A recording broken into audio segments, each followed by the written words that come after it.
Chapitre 7 Interaction et force, partie 2, consacrée à une force parmi tant d'autres, le poids. Étudions d'abord la relation entre poids et masse, car je vous rappelle que la masse d'un corps et son poids sont deux notions totalement différentes. La masse se référant à une quantité de matière formant le corps, quantité a priori constante quel que soit le lieu où se trouve le corps, alors que le poids est une force à distance exercée par la planète Terre sur le corps et est différente sur la Lune ou sur une autre planète. Les caractéristiques du vecteur poids sont: point d'application, centre de gravité du ballon. Direction verticale du lieu, j'insiste sur verticale du lieu, car la verticale en Australie n'est pas du tout la même que dans l'océan Pacifique. Sens, vers le bas ou de haut en bas.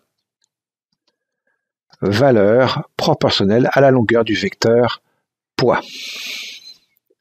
Pour connaître la relation entre la masse d'un objet et son poids, nous allons utiliser un dynamomètre. C'est un appareil qui mesure des forces.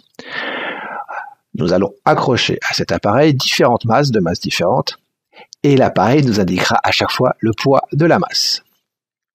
Pour 0, nous avons donc 0 newton. Pour une masse de 10 grammes, nous obtenons une force de 0,1 newton. Pour 50 grammes, nous obtenons une force de 0,5 newton. Pour 100 grammes, nous obtenons une force de 1 newton. Pour 200 grammes, une force de 2 newtons. Et pour 400 grammes, une force de 3,9 newtons. En traçant la droite représentant les variations de P en fonction de M, on obtient une droite passant par l'origine. On peut donc affirmer que P et M sont de grandeur proportionnelle.